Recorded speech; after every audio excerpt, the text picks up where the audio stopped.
what's up? I'll leave you alone forever now. You know this one girl with hair like this? Yes, that's Ramona Flowers. She's out of your league. You know her? Tell me now. She just moved here, got a job at Amazon. I have to order something really cool. Scott, are you waiting for the package you just ordered? Maybe. Scott Pilgrim? Hi, I was thinking about asking you out, but then I realized how stupid that would be. That's okay. You just need to sign for this, all right? So do you want to go out sometime? If I say yes, will you sign for your damn package? So yeah, 8 o'clock? Come to this Battle of the Bands thing. You have a band. Yeah, we're terrible.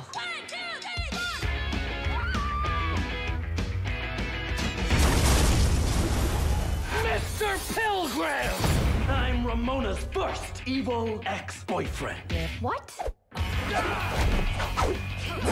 Wait, we're fighting over Ramona? Didn't you get my email explaining the situation? I skimmed it. Mm-mm. What was that all about? If we're gonna date, you may have to defeat my 7 evil exes. So what you're saying is we are dating? I guess. Does that mean we can make out? Sure. Scott Pilgrim! Prepare to feel the wrath of the League of Evil Exes. Ramona dated twins. At the same time? If you want something bad, you have to fight for it. Step up your game, Scott. Combo! Break out the L word. Lesbian? The other L word. Lesbians?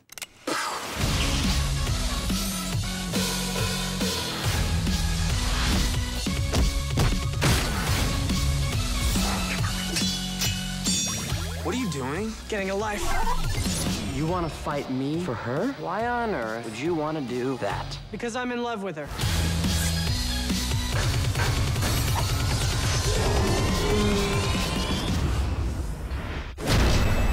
Scott Pilgrim versus the world. Maybe next time we don't date the girl with 11 evil ex-boyfriends. 7. Oh, that's not that bad.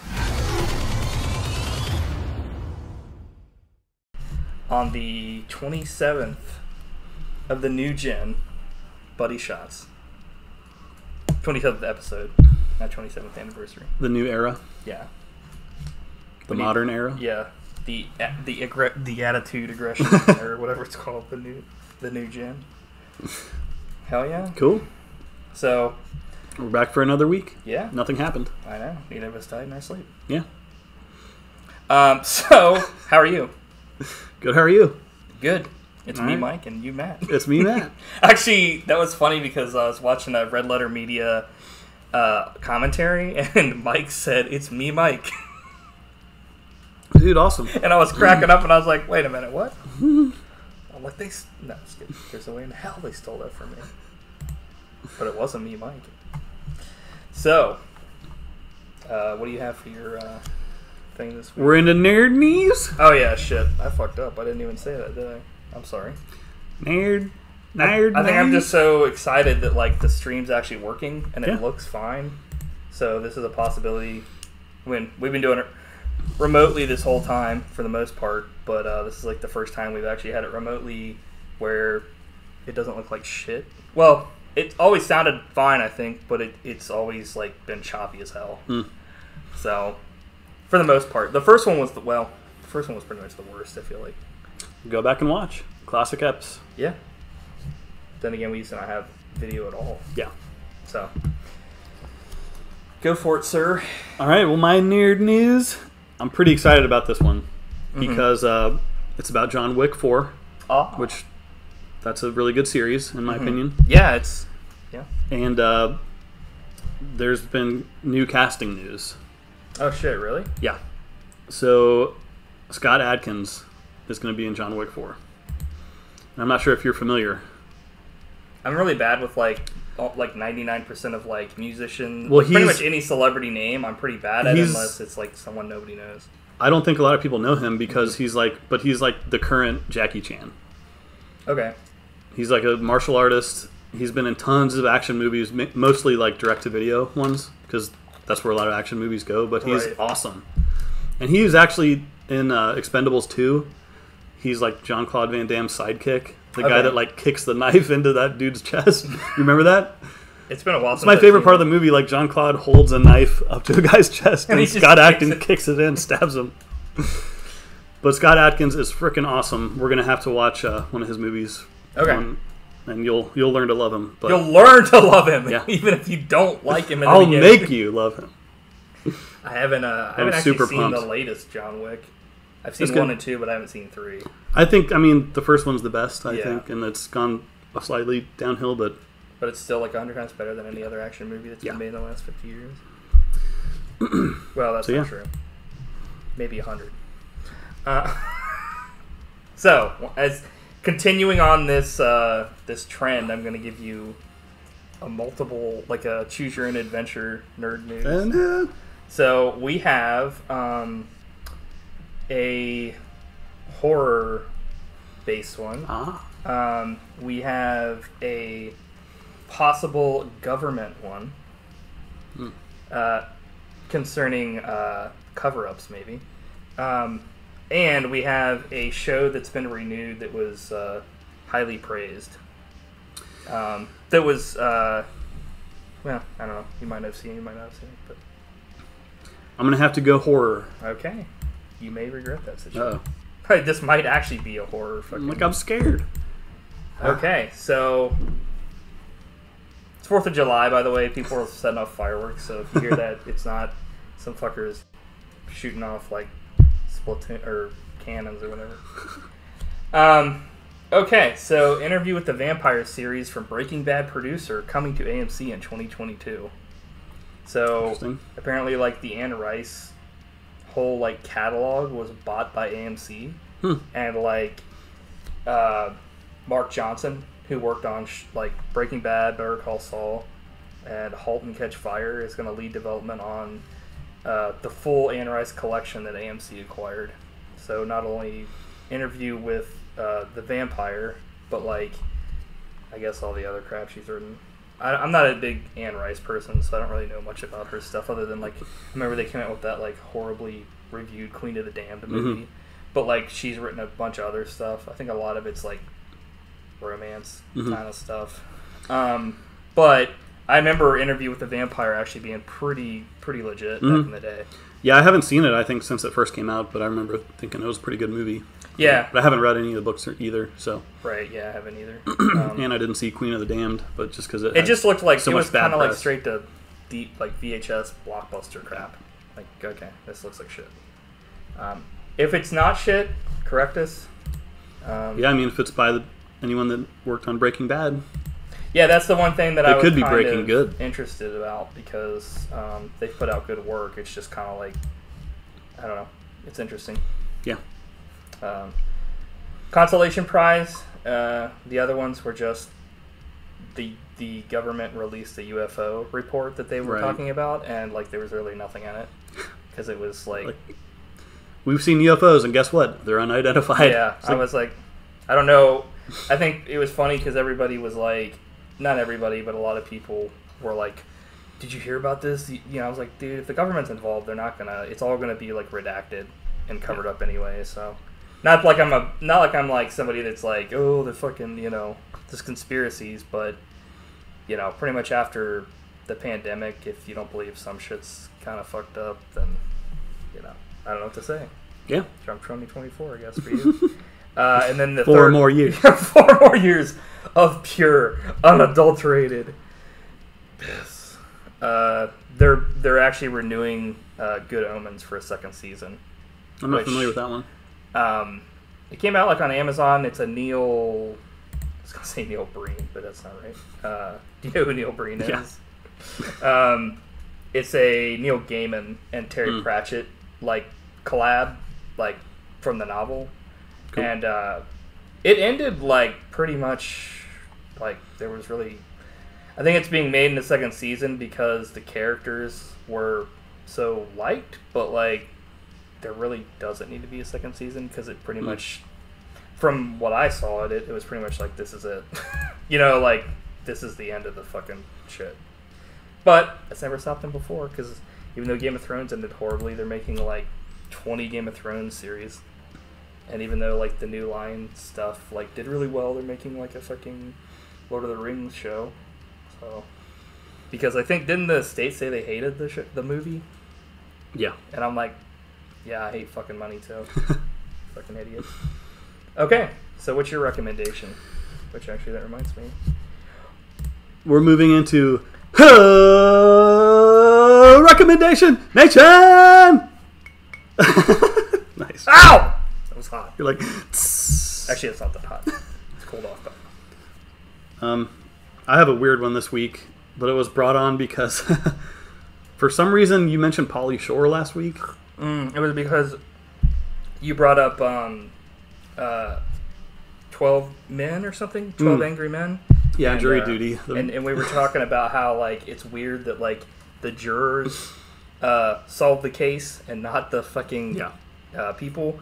And I brought up Pauly Shore because he was in that movie Jury Duty, where he's the only one on the jury that doesn't just want to convict this guy because he sees that the person could be innocent, and he turns out to be innocent. So of course. But it made me like want to go back and watch a Pauly Shore movie. Okay. I've always liked Pauly Shore. I think mainly because Adam liked Pauly Shore, and like I thought Adam was cool. So yeah. But I do like Pauly Shore. Adam's Like I've seen him live a couple times, including the time that got him banned for life from UC. Did I ever tell you about that? Yeah, I heard about that. Yeah. Because he was being like a fucking asshole or something. Well, there was like a person in the audience that needed a Oh, that's right. sign He was language. like making fun of the person. Yeah. And then like they were like, "Get the fuck out of here." Yeah, they specifically told him before the show, like, don't call any attention to this, please. Like, and he made her say like all kinds of vile stuff and like just because. Yeah, to be a jerk. But anyways, my recommendation is my favorite Pauly Shore movie, Son-in-Law. I actually watched that one a little bit ago. Dude, you like that one? Yeah, I mean, Pauly Shore's pretty good. Like, I like him more than, like, Carrot Top. He's, like, not, like, the greatest fucking... He's kind of, like, somebody that, like, was of the era, but, like, definitely not, I don't know. I don't hate him. Yeah. But he's not, like... Like, the movie is funny. It is. And it's a very, like... It's one of those things where it's, like, an earnest movie. Yeah. Like, you can't write this movie for anyone else. Like, you have to have... It's all about the one character. Mm-hmm. It's a very character-driven, like, movie. Like an Adam Sandler film or something where it's like... And it becomes a sitcom at the end, kind of, Right. which is a little bit lame, but I think it's his best movie, and I really love the dad in that movie. Like, he is hilarious. Yeah. Yeah, Son-in-Law. What are the others? Jury Duty. In the Army, I think, right? Yeah, it was pretty awful. Biodome. Yeah. It's also not where great. He, like, pretty much rapes somebody. Encino Man is good, but yeah, yeah. I don't know. He had a couple good ones, but then it was kind of like over for him. Right. He has like a cameo in like a Goofy movie twice as like a friend of. He like, released a new movie, I think last year, mm-hmm. called like Guest House, I think, where he kind of plays himself basically. Like he's trying to go to McDonald's the whole time, house guest style. Yeah. Anyways, Son-in-Law. Flashback to the 90s. Yeah, I mean that's legit, man. Very much so. I watched it on standard edition DVD. Did you? Was it widescreen, or was it pan and Yeah, scan? but not anamorphic. So like it was widescreen. Yeah, I was gonna say explain this to everybody that doesn't know what's because this. I don't think this is really a thing anymore because I think everything's anamorphic, right? But right, so anamorphic is it's like fills the 16:9 widescreen TV. Right.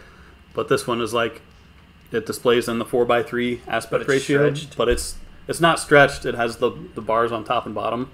So it's widescreen, but it's in a smaller like panel of the TV. So yeah. Good stuff. I specifically remember you were like pissed for the longest time because not like constantly pissed, but you were like, you were upset because True Crime, or not True Crime, but the movie with Arnold Schwarzenegger, True Lies. Yeah, True Lies didn't have an anamorphic widescreen release for like the Still doesn't. time. Still Really? doesn't. Yep. That's one of the few, that and The Abyss. Like they're being held up for mysterious reasons. Yeah, that's one good movie out of two. You don't like True Lies? The Abyss. Oh. I like how you instantly thought I didn't like True Lies. Like Abyss was just like, it's perfect. I didn't hate Abyss. It's just like out of the two, True Lies is fucking awesome. And The Abyss is like okay. Yeah, I agree. That's weird. I didn't. But then again, they also had that whole thing where like back in the day they released the Adam West, or they had the Adam West Batman show, and that was like a joint venture between Fox and like Warner Brothers, but like DC, or I guess maybe Warner, whoever owned the copyright for Batman back in the day for like television stuff. Yeah. But it took until recently for them to finally do like an actual release of that stuff because it was like so caught up in like bullshit. Yeah, I am a little bit concerned about it because like James Cameron has lost his mind now. Yeah, he's doing like 6 fucking Avatar sequels. Well, not only that, he ruined Terminator 2. Like he went in and tweaked a bunch of stuff. Yeah, because they made like 20 sequels. Well, he didn't. He eventually came back though, didn't he? On the last one. He's like conking his ass with a hammer. The last one, he's like, "You better watch your ass." That trailer, "You better watch your ass," and everyone's just like, "Why?" Yeah, like, huh?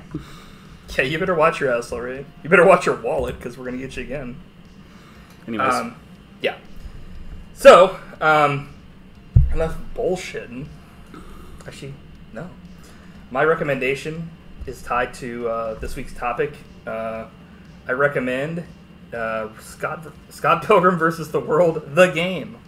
Have you ever heard of that or played it? No, I didn't know there was a game. So this came out on like 360 and PS3 and all that stuff back in the day, but then it was one of those like they took it off the store randomly, and like it hasn't been buyable or anything like that for like years, and then they just re-released it like January or something like that. So there's like, it's back, you can play it and stuff. I'd say if you're a fan of like the comic or the movie, I would get the game because it's like literally like a Double Dragon kind of game. Oh, cool. More like River City Ransom actually, because you can like level up your guys and stuff. Mm-hmm. But like, I'd say it's probably one of the best kinds of those. Is it like the games original out there, River City Ransom? where you could like, you mean Pussy City Pimps? God damn it. I couldn't resist saying it. Should I tell that story? Probably not. Now people are just going to think that I just said Pussy City Pimps for All right. So, River City Ransom is like a game like Double Dragon where you like beat up people and like classic NES. Yeah, you can like get level ups and stuff like that, and like I think it's more so like you eat stuff and like that, and you can buy your level ups and stuff, and that's kind of how this game is, I think, from what I remember. But there was like, so like on like emulator and all this stuff, there were like very early hacks and stuff for games that would like take like an NES game like Mario, and it would replace him with like, I don't know, like Bowser or something, or you know, something more out there, like, and just mess around with the sprites and stuff. And we had this friend that we were talking about River City Ransom, and he was like, no joke, saying that like River City Ransom was a hack for this game that he downloaded the hack for called Pussy City Pimps. And we were like, what? Yeah. So it is not, by the way. That was the hack. Or was it? But our friend is a fucking idiot. So yeah, that's the story. So I didn't just say it for no reason, but I ended up saying it 3 times, which I shouldn't have said it once. But anyway, on to the Buddy Boys are gonna be shocked. Yeah, we're gonna get fucked on this one. So we are moving on to the weekly topic. This was nominated by friend of the show, Tabby. Scott Pilgrim versus the World. So this is I got a lot of exposition to cover here. Scott Pilgrim is a series of graphic novels by Canadian author and comic book artist. So I didn't know he was Canadian, but that makes a lot more sense. Bryan Lee O'Malley. The series is about Scott Pilgrim, a slacker and part-time musician who lives in Toronto, Ontario, and plays bass in a band. He falls in love with the American delivery girl Ramona Flowers, but must defeat her 7 evil exes in order to date her. And then the movie is a film adaptation of that, titled the exact same thing, starring Michael Cera in the title role. Came out in August of 2010, and we actually saw this movie in theaters. This is actually the second time I've seen this movie since theaters. I don't know about you. I haven't seen it since that day. where we saw. Didn't we see Expendables the same day? Am I remembering that? I remember it came out on that because I remember there was this whole thing where like Edgar Wright was like super happy about Expendables coming out because he's like Edgar Wright's like an awesome director because he did. I have like a thing on him here. We'll go over that, but like he was like, you know, like Sylvester Stallone, you know, I'm gonna go see Expendables, you know, let's go see Expendables together, and then I'll take you to see my movie. And he was like, no thanks. And I was like, what a fucking asshole. Like, I'm sure that like made Edgar Wright feel super great because I'm sure, you know, he was one of his heroes because he made like Hot Fuzz and all this other cool shit, and like he essentially was like, fuck you. I'm like, but the movie came out, and like I said earlier, they made a video game adaptation developed by Ubisoft, and it came out on PlayStation, Xbox Live Arcade, and it came out in the same month. So, we already went over the game. Let me scroll down a little bit here. So yeah, Scott Pilgrim vs. the World is a 2010 romantic action comedy film co-written, produced, and directed by Edgar Wright, based on the graphic novel series Scott Pilgrim. Okay, blah, blah, stars Michael Cera, Scott Pilgrim. Okay, this is the same shit I just went over. So this is like the actual movie here. Scott Pilgrim is an unemployed 20. God damn it! I just went over that part. In an up-and-coming garage rock band who is dating a cute 17-year-old high school girl. I completely forgot about this part though. Mm-hmm. Not completely forgot it, but I forgot she was like 17, which I was like, ugh. Newz, Chow, who is having fun in life and rolling along at a nice, even tempo, until one day, Ramona Flowers, Mary Elizabeth Winstead, rollerblades into his life. Ramona moved to Toronto from New York to find peace and quiet to leave her past behind. No one knows what her past is, but Scott will find it very soon as he tries to make Ramona his new girlfriend. Before Scott can begin dating Ramona, he must prove himself by defeating the league of her 7 evil exes who control her love life. They will do anything to get rid of and destroy any new boyfriend Ramona may consider. If Scott wants to find true love with Ramona, he must defeat all 7 before the game is over. I don't know about that last part. The game is over. So, let's just get into it, shall we? Yeah. I remember in theaters, and I completely forgot about this, but I remember this being kind of a cool thing at the beginning when they show the Universal logo. It's like a video game version, which was kind of cool. There's a lot of that kind of stuff in this that wasn't... It was kind of in the comic, but obviously there was no sound, so you weren't like, ah. But like they use a lot of like Zelda sounds in this game too. Yeah. Or in this movie.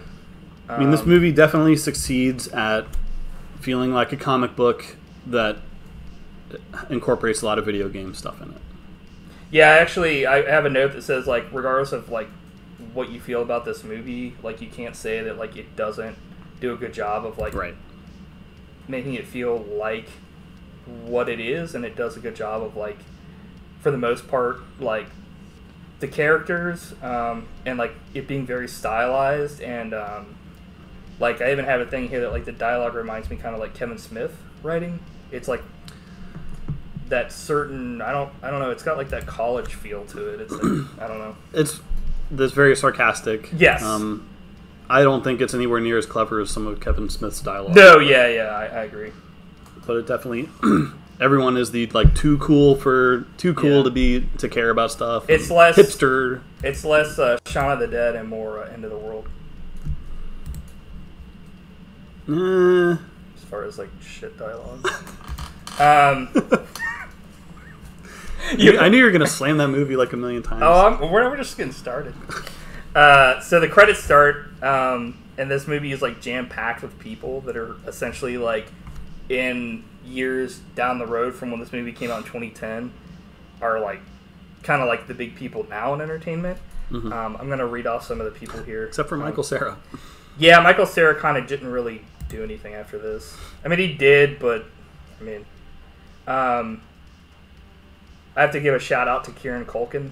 He's fucking legit in this movie. He's probably like my favorite person in this movie, honestly. I think Newz is my favorite, but Kieran Culkin is great. Nice. I actually don't even have her actor listed because I don't think that she really did anything after this. I didn't. That I know of. Anna Kendrick, which she went on to do like a shit ton of stuff. Like mainly it's like singing stuff. So like all those like singing movies. I can't remember what they're called, but then like Trolls and a bunch of stuff. Alison Pill, who is like on Picard as fucking what's her face. She's that good. Aubrey Plaza, who she's like listed kind of low in the credits here, but she ends up being like pretty big now. I mean, like, you know, Parks and Rec, and then from there it was just like through the sky or through the, through the roof, through the sky. Mary Elizabeth Winstead, which I don't know, she's done some stuff. Jason Schwartzman, which he just kind of does a lot of indie stuff regardless. I don't know, he's always kind of just around. Chris Evans, I mean, he became fucking Captain America. Actually, I lied. He's my favorite character in this movie. Yeah, he's really by good. far. Brie Larson, she became Captain Marvel. I don't know if a lot of people really like her though. She's like completely different in this movie than she is in any of her later movies now, because she's like completely like Captain Marvel, like no emotions in all of her movies now. Whereas in this movie, she's like kind of like a jerk. Yeah. Sultry, maybe? I don't know. Almost everyone in this movie is a jerk. Yeah. Brandon Routh, who I was going to say he becomes Superman, but he was actually Superman like years before this, so he kind of like didn't really go up. But then again, I guess it depends on how much you consider Superman Returns an upgrade or downgrade from this movie. Yeah. He plays like characters on the CW shows and stuff, and he even came back as Superman in the CW show, like the Superman Returns version. Oh, that's cool. But like, he's like I think he's one of the only people on this list that's like truly a Canadian actor. Everybody else is, I mean, they might be from Canada, but you know, they're like, anyway. But speaking of none of those people, directed by Edgar Wright. Edgar Wright Spotlight. So he is best known for his trilogy of like Simon Pegg films, essentially.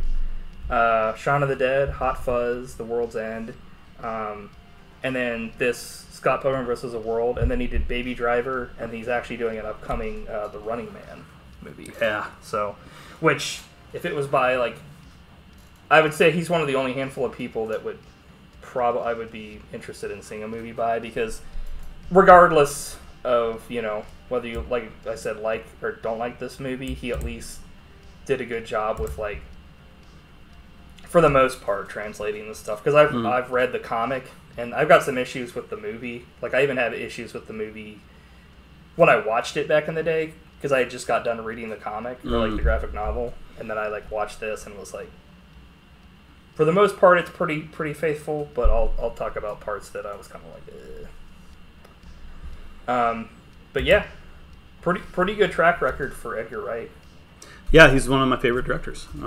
Pretty much be He's excited only done, about like, anything that he does. Really, a couple things on his IMDb for directing, but like, it's more like quality over quantity. Yeah. For him, like, it's not like he's directed a shit ton of movies and they're all okay. He's directed like 6, maybe 5 movies. Well, main movies. There's a couple other ones he's done in there, but like, these are his main ones that are all been like pretty big hits. Yeah. He still hasn't topped Shaun of the Dead for me, sadly, but yeah, Shaun of the Dead was kind of like Shaun of the Dead, and I went back and watched Hot Fuzz, and those two are, I feel like, his best. Yeah.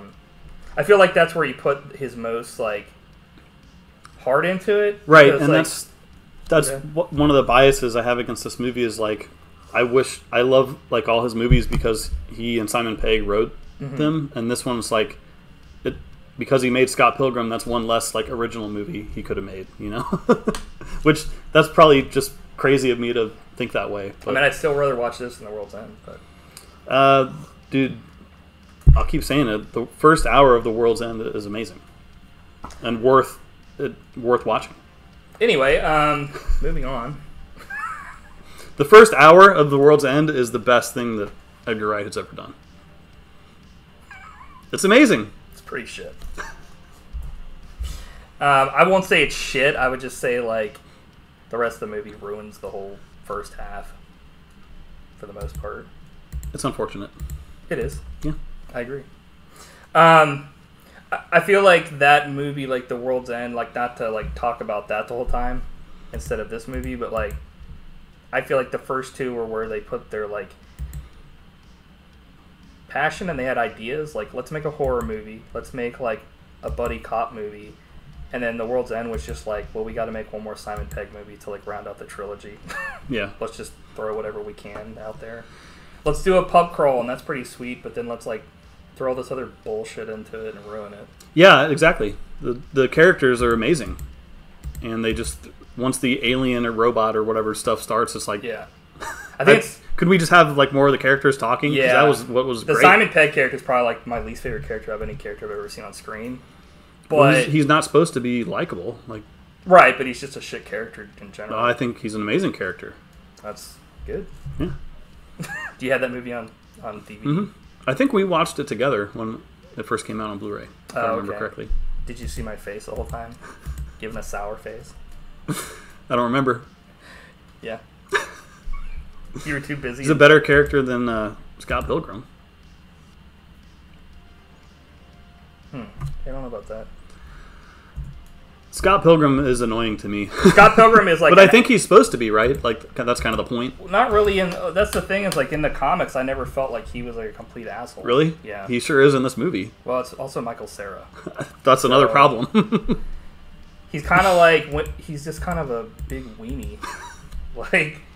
I was thinking, like, what if Simon Pegg had, like, collaborated on this and played Scott Pilgrim? Like, that would have been so much better. That would have been horrifying. Why? Because he's fucking too old. He would have been like... I don't think so. Yeah, dude. That would have been horrible.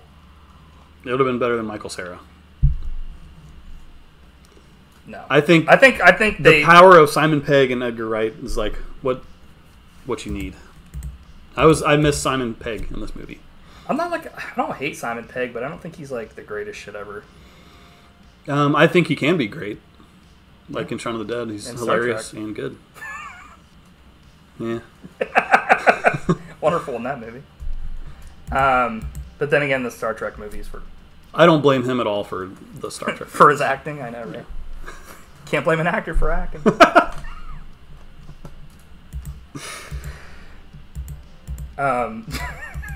Now we're just fucking around. Yeah, Scott, I mean, it's fine that Scott Pilgrim's an unlikable character. But it's... I don't know, it doesn't make for an enjoyable movie when, like, Michael Cera, not one of my favorite actors, the character is kind of... I don't understand why he, like, does the things that he does. Yeah. And it's just like, okay. I think that's what I was trying to get at with, like, The World's End. I don't understand why that character is the way he is. He's just, like... Because he's stuck in the past. Piece of shit. Like, yeah, exactly. He's stuck in the past, and, like, as he learns throughout the movie, like, that's a downfall. Like, you need to, live in the moment. You need to improve your life as you live it, and not just, try to not be the same person you were 20 years ago. Yeah. Shit movie. There's some deep messages. Too bad they're not in that movie. This has become I'm gonna have to pick that one. Okay. Yeah. So we can do. Keep messing with me. We're shitting on Scott Pilgrim, or we're shitting on that movie when we should be talking about Scott Pilgrim. I know. So, I apologize. I don't hate this movie by any means. It's just not one of my favorites. Yeah. And I don't like... I said Newz is my favorite character in this movie because she's the one person who's, like, enthusiastic about things, and everyone else is, like, too cool to, show it emotion. That's an issue with this movie. Because it's like, why would he want to, pursue what's her name when Newz is like? I think that's a director problem, honestly. Could be because, I mean, that's kind of how I don't know, like what's her name? Ramona is like the dream girl, right? But when you watch this movie, you have no idea like why she would be appealing. Like she's not likable at all either. Yeah. In fact, there's one line, she's so, like, disinterested in everything. There's a line where she says, there's a thing over there. Yeah. A door. Like, you can't even be bothered to say a door? Yeah, like, I think that's like an actor, get out of here. Director thing. Yeah. Because in, like... Well, I wasn't sure if it was like that in the comic book. No. Really? Yeah, actually, let me just get into that now so we can come back to this other shit. But, like... Because I have, like, a note here that says, like, due to the way they lead up to the end, it feels very much like it was going to go one way, but didn't because of all of what actually happens here. And this is, like, kind of... Like, in Book 6, Ramona was absent during the fight between Gideon and Scott until Scott was revived due to his, like, extra life thing. In the movie, Gideon held Ramona hostage via the mine ship, luring Scott to the final battle. In the original version of the film, Scott actually ended up with knives instead of Ramona, which they kind of like lead that to be a thing, but this alternative ending was scrapped because Bryan Lee O'Malley's decision to end the story with Scott getting Ramona rather than his original plan to have Scott end up alone. Which is weird because in the comic, he's with Ramona, but like it ends up like she's never like apathetic towards anything. Like she actually fights with Scott against like Gideon at one point, at least from what I remember. But like Ramona is also somewhat colder, like in the movie, compared to like super like cold. the viewer, so that and they did that apparently. It says so that viewers would sympathize more with knives, but then like Bryan O'Malley was like, actually that's not how the fucking shit's supposed to end. It's going the other way. So he vetoed the Edgar Wright. So he botched his own creation. Not really, because I mean, yeah, I guess he didn't botch his creation. He botched Edgar Wright's on-screen version. Yeah. And thus accept the fact that it was her. You can definitely tell that was something that they filmed like both ways. Right, it seems like totally tacked on. Yeah, because what happens, I remember watching it in theaters, and there's a part where like she's like, maybe I'm not the person you should be fighting for. And then like that's when like I think that it was supposed to swing that he gets back with knives, because they both fight Gideon in the movie, and then like fucking he just ends up like where Knives is like, you should go to her, and then like they get together. But I always hated that in the movie, because in the movie she doesn't seem to care, and he's not fighting for Ramona, he's fighting for his own self-respect, which doesn't happen in the comic. Like in the comic he's like fighting for her, and like it's made more apparent that the whole reason why she goes back to him is because he like kidnaps her, or he has that like mind thing on her, like the mind control thing where she literally can't like get away from him. In this it's like revealed at the end, but by the time that happens you're like, well, you were still kind of acting like you didn't give a fuck throughout the whole movie, right. So how's that make any sense? Right. It was unfortunate, because I think if they had gone either completely with the Knives ending, or like the actress for Ramona been more like what's it called, like enthusiastic when they actually fell in love, and like, you know, that kind of a thing, like it would have came across on screen that it was a more caring relationship, because Scott just ends up being kind of like, he's also like an asshole, because like he's fought like 2 or 3 evil exes, and then he starts bitching like, what the fuck, I gotta fight all these people? It's like, dude, you already knew about this at the beginning of the movie once you fought that one dude. Yeah. So I don't understand, like it's just a bad like look. Yeah. Because that's why I was always upset, because it's like people are always like, oh, the book's better, but it's literally one of those things where like, you know, if you could explain it to people and be like, dude, like the way that it just comes out at the end is kind of like, the ending is so like apathetic in this movie. Yeah. It's like, okay. Well, I feel bad because we're like, you know, talking about a bunch of negative stuff, but there's part of this movie that I find amazing. That's with the Chris Evans scene. Yeah, Chris Evans is legit in this movie. So hilarious. Yeah. So can we talk about that? Like, yeah, he plays Lucas Lee, like a big movie star. He's like a skater that turns like, I don't know if this was based on what's his face. Tony Hawk? No, like the one guy that's in Alvin and the Chipmunks, and he was in like those Kevin Smith movies. Oh, Jason Lee? Yeah, Jason Lee. Because he was a skater, and then he turned into like a movie star. But he's not an asshole, so. But yeah, it's like he comes out to like the Universal theme. He's like, dun, dun, dun, yeah. dun, dun, I remember dun, that dun, in theaters being like, everybody thought that was like the greatest shit in the movie. And he rides a skateboard between his trailer and like his mark on the set. And he has like a stunt team that like fights his battle. Yeah. He calls his own action. He's like, action! The director's like, and action! Yeah. So hilarious. Like, I was dying. And then his death is the funniest part of this whole movie, too. Where he fucking grinds down, like... He grinds, like, down 40 flights of stairs. Yeah. Goes supersonic speed and explodes. Yeah. Oh, man, I love it. Really good stuff. I had some notes here. Backs up to the... I'm going to back up to the... like... Scott is like too much of a wuss to like break up with his girlfriend at one point, like Knives, and it's like he like just doesn't do it until it's like too late, or not too late, but it's like I don't know. Yeah. Weak. Squatch. Scott takes like the quickest pee I've ever seen someone take in my life. He goes into the bathroom and it's like I'm like very cartoonish. And then the note I was talking about earlier where they like talk about teas, and then like the last one they say is Earl Grey tea, which I thought was pretty funny. Well, it wasn't really funny. I was like, tea.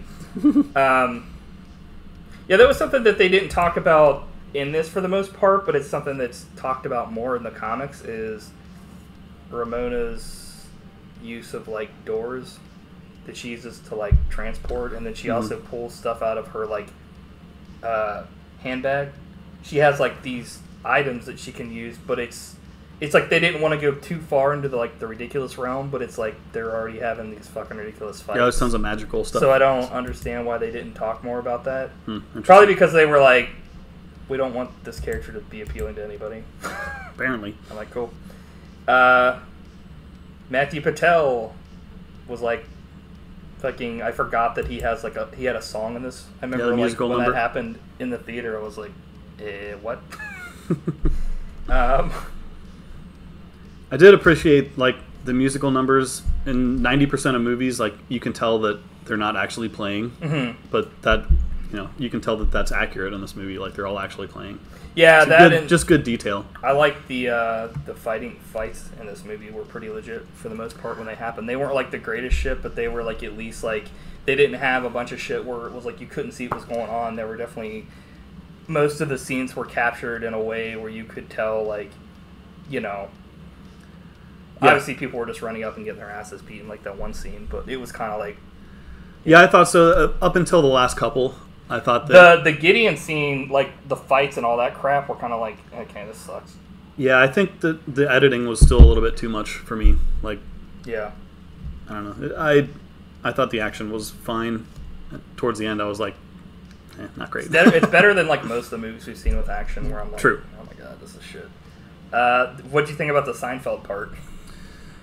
Yeah, I mean that's the thing. Like, throwing in all these pop culture references and stuff is cool, but I remember people in the theater like cracking up when the Zelda theme played, and it's like, yeah, I recognize that, but what's the reason for it? I guess it's funny that they put that in the movie, but I don't know. It's not my favorite type of a comedy. Yeah, but I mean, I love the Seinfeld theme. It should be in every movie. I thought that was pretty funny. Anytime that he was like Kramer style, it's like except for he didn't say the N-word. Oh. I have a line that I wrote down from Chris Evans. The next click you hear is me hanging up the phone. The next one is after that is me pulling the trigger. I was like, because everything he does is like solid gold. In this movie. What's his face is like was in love with him. Fucking Kieran Culkin's character because he's gay. I think his name's William Wallace or something. Oh really? Or let's check that. Yeah, I could be wrong. Probably am. Like Braveheart? Wallace Wells. Oh. Yeah, what's wrong? You're like, there were like tiny things that I like that were like made me laugh that I forgot about, like when they're making out and Ramona says like his hair is shaggy and he like flips out because like I mean it doesn't really matter why, but like he just was like fuck. Like I thought that was pretty funny. There are small things in this movie that are genuinely like I thought were like hilarious, but I think it's more so like the way a lot of like like the bandmates are like pretty regular people. Like the one guy that's like the talent, like he's, you know, his character's fine. I mean, he's not really impactful, but he's like a regular character. Right. And then you find out why like Kim is kind of an asshole, because pretty much I found her treated her like shit, and then she's like fuck you the whole time. Yeah, I found her to be annoying. It's like just another sour character. Yeah, but it's like that's the thing is like if she had been really one of the only ones, it would have made more sense. Aubrey Plaza just plays her regular Aubrey Plaza self, except for she's like more of an asshole. I felt like his sister, what's her name? Anna Kendrick. Anna Kendrick as Stacy Pilgrim was pretty fine. She played like, you know, she's, you know, I guess I'll rate some of these characters here. Like Ramona and Scott, not really my favorite. Wallace Wells, thumbs up. Stacy Pilgrim, she was fine. Kim Pine, I felt like she was fine, but yeah, I understand. Like Aubrey Plaza, whatever. Gideon Graves was just kind of like Jason Schwartzman. He's just like an asshole as usual. You know, like he's the fucking indie motherfucker. Yep. You know, we already said Chris Evans, legit. Brie Larson, she's whatever. I don't know. She played like I think her character well. Even though like in the comics she wasn't much of an asshole. I think that's the problem is like everybody's more of an asshole in this movie. Like everybody. Yeah. Which is weird. I don't understand why. I haven't seen her in too much stuff, but I always think of Kong Skull Island. Who? Brie Larson. Remember she was in that? Yeah, she's like one of the main characters. But I felt embarrassed for her watching that movie. It was just like a very weird, like blank performance. Yeah, I think recently, and maybe even in this movie, she just kind of is like that because, like in Captain Marvel, like I didn't watch it, but I remember her saying all this horrible shit after the movie because people were like shitting on the movie, and she was like, "If I want a man's opinion, I'll ask for it."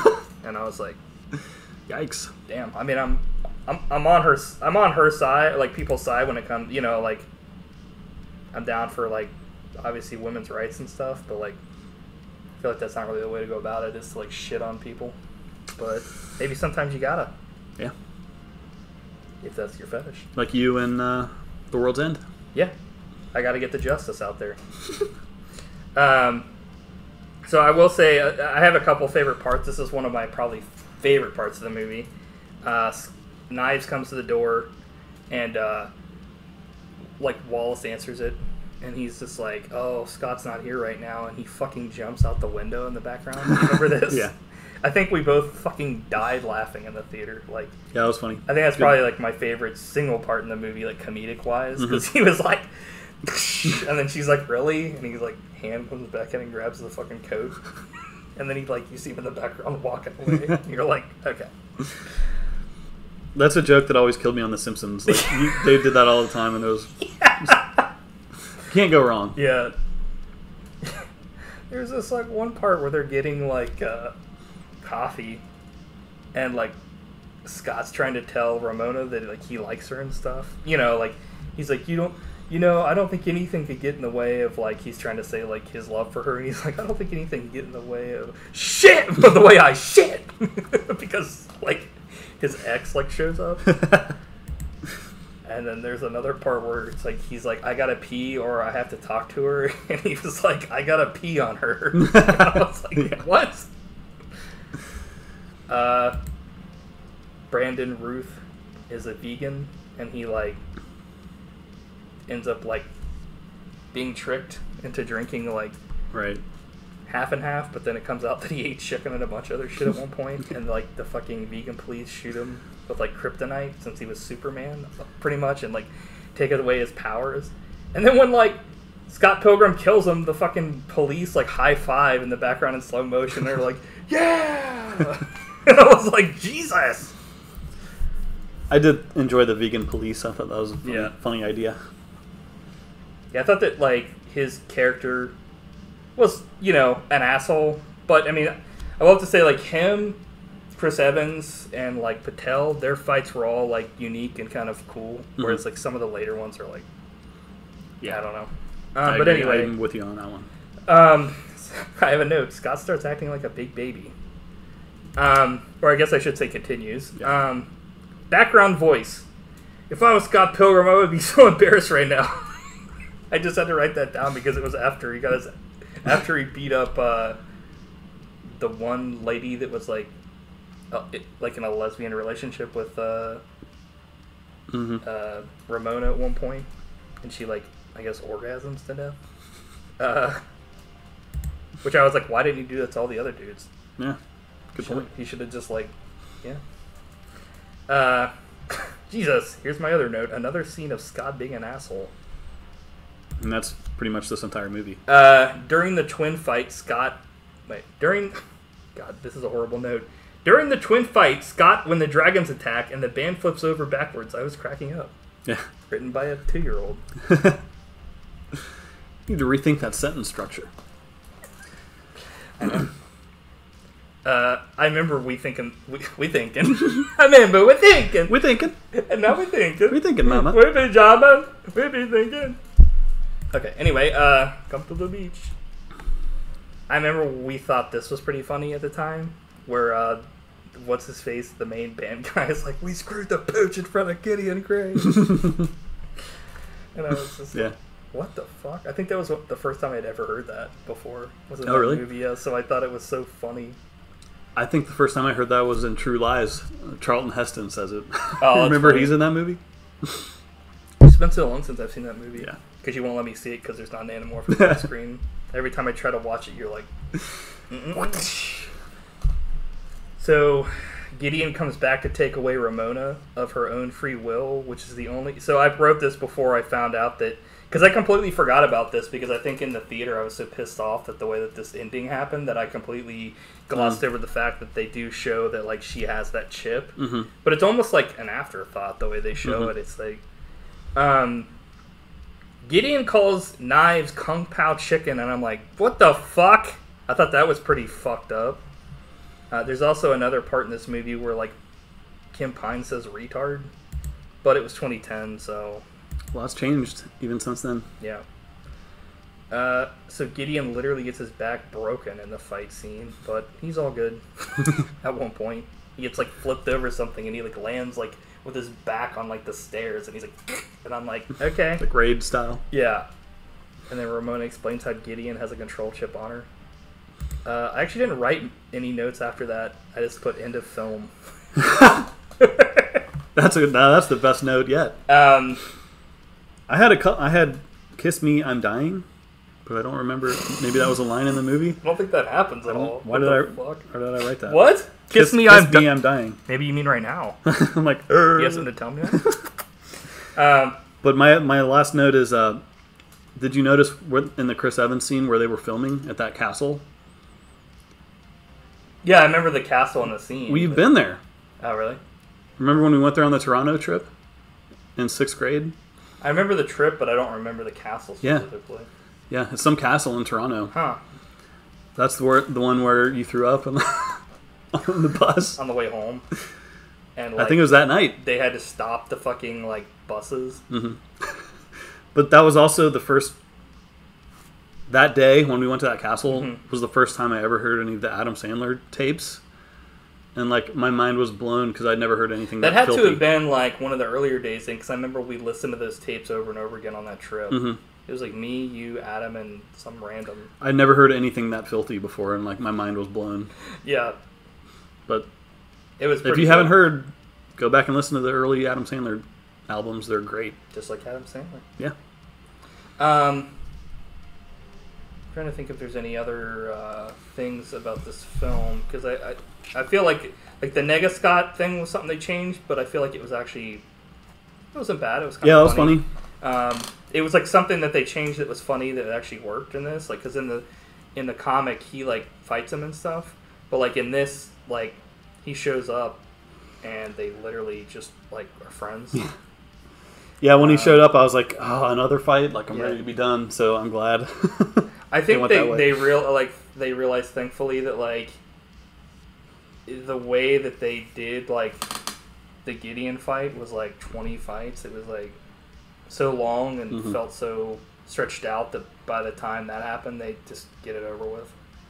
Not to like shit on Jason, like on Schwartzman, whatever his name is. Is it Jason Schwartzman? Yeah. But like, I don't know.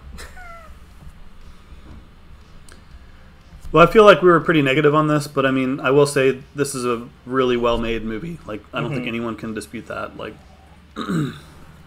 that's... Yeah. I agree. It's Edgar Wright. Yeah, I mean, you can't go Edgar wrong with Edgar Wright. Yeah, I mean, like, I like this. I like this movie. It's one of those things where it's just... I like the comic more, and I think if I had never...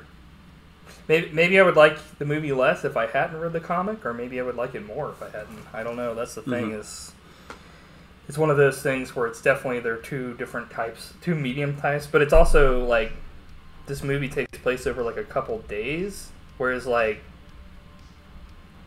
the actual graphic novel takes place over like a year.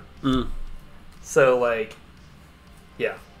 There's a lot more stuff that's put in it, too. There's, like, a reconciliation where, like, Scott Pilgrim and, like, Kim, like, there's more stuff with them instead of, like, one line where he says, I'm sorry to her. Like, they actually sit down and talk, and, you know, there's all this other stuff that happens that kind of flushes out the characters. And, like, really, the only people that are assholes are, like, the exes. And, like, you know, I don't know. Yeah. I think that's the biggest problem in this movie is everybody's kind of like a cynical asshole for the most part. Yeah, and not everybody. There's a couple characters that aren't like that, but like, and that's like that's just the way it is. But yeah. that's I didn't enjoy that part of it as much. You know, it's just I don't know. I agree. I think that like in the grand scheme of things, like. I could be wrong, but I don't remember it being like that in the comics as much. Like there were definitely like characters that were like that, but like, you know, there's specifically characters that are like that in the comics just because, but they're not like. Oh, what? I realized why I wrote that note. "Kiss me, I'm dying," because it was the tagline of the fake movie poster for Chris Evans. What's it called? Let's hope there's heaven. Let's hope there's a heaven. Kiss me, I'm dying. What are some of the other ones? Lucas Lee, you just don't exist. You just don't exist. What's that one? Oh, Action Doctor. The game is over too. One good cop is finished fooling around again. Yeah, they had like a marathon that they were playing on hilarious. TV, which I thought was hilarious. Let's hope there's a heaven. Maybe somebody should ask Chris Evans on Twitter if like he'll ever do those movies. Do you think they'll ever want to do those movies, Mr. Evans? I'm like, I'm a huge fan. He's like, why wouldn't you be? And action. Yeah. I'm like, so, I don't know. Would you recommend this movie? I would, especially for people who are around our age and grew up with the pop culture that we did, because I think that's kind of the intended audience. Right. Yeah. Yeah, I agree. I think that like the way that it's written is maybe a little too like mean-spirited sometimes and a little apathetic when it shouldn't be. But it's a good way to put it. Other than that, like it follows the source material pretty well, and the characters are, for the most part, represented accurately from their comic book counterparts. I would definitely recommend it if you've never seen it, but the end kind of overstays its welcome, and the ending is a little mixed. Definitely. With messages. Which is a shame. But, yeah. I guess you could enjoy the first little bit of it, maybe. And there are parts of it that are good. Mm-hmm. I guess, is it next week mine again? Oh, shit. You're on. Okay. Well, I will give you a pick 1 through 4, sir. I went with 3 last time. You did. It really backfired. Just kidding. So I'll go with 1. Okay. Well, next week we are watching the 1989 Michael Keaton Batman film. Oh, that'll be interesting. Yeah. So I haven't seen that movie in a while. I guess Cool. we'll see if it stands up. I've often said he's like my favorite live action Batman. And they're bringing him back for like the Flash movie they're doing. He's playing like really a cool version of Batman. So yeah, they're actually, because it's funny right now they're doing the Robert Pattinson like the Batman with like a ton of Batman villains in it, which is nice. Because like a lot of times what they do is this bullshit where they like, oh, we can only have like 1 or 2 villains in it because we don't want to waste opportunities for sequels. Yeah. But in this one, they literally have like every villain at some point. Like not the whole thing, but I think it's like cameos. So it's going to be more like Cool. Batman Arkham Adventures, where you'll have guys here and there and stuff, which makes more sense. I mean, Or the Adam Sandler movie. Or not Adam Sandler. Adam West. I was like Adam. I thought you said Adam's Family movie. I was like, what? Yes. Adam Sandler is Batman. Yeah. I'd be like, eh. Yo ho. Yo, skullduggery. We'll have to watch that movie at some point. Yeah. But yeah, they're, I guess in the other one they're gonna have like both the Ben Affleck Batman and Michael Keaton Batman, because they're doing like Flashpoint, where like Flash tries to change something by going back in time and it like fucks everything up. So That's really cool. So yeah, it'll be interesting. We'll see. But yeah, next week Batman 1989, and then Matt picks after that. I guess we'll see what his is after we do next week's. Yep. So Batman. yep. Did you have a good time this week? I did, as always. Nice. Yeah. I feel bad because I feel like we shit on this movie, but it wasn't. I feel like we do that a lot, though. I feel like it's like I say all the time. It's easier to talk about stuff that sucks than it is to talk about stuff that's great, because what are you gonna say? It was awesome. Mm-hmm. I mean, we did certain parts, but I mean, overall, there was a lot of really good stuff in this film. It was just, yeah, I don't know. I haven't seen it since theaters, and I remember having these same complaints in theaters, so it wasn't anything new. It was just, you know. Yep. But there are a lot of stars in this movie. Like, almost everybody is played by somebody that's huge now. Yeah. I think the only people, there are a couple people that aren't, like, we didn't really talk about, like, the twins that, like, have the at the Battle of the Bands, like, the two, like, Asian brothers or whatever. But they don't have any, they don't say anything in this because they're, like, they were cast and they don't speak English in real life. So they didn't have them say anything, whereas in the fucking movie, or in the comic, they do. They actually have, like, robots that they fight with instead of like some random dragons in this movie that were kind of just a little weird. I was like, oh, dragons, okay, that's not racist. I mean, I don't think they like meant it like that, but it was just kind of like, okay. Yeah, I can't really think of anything else to talk about. We've kind of talked about everything in this movie. We nailed it again. Yeah, and just like the Perfect Scott average. Pilgrim, we're starting to overstay our welcome. So I guess until next Saturday, 6 p.m., once again. Stay buddies. Stay buddies. Stay shots. Cool. Yeah, we'll see you guys later.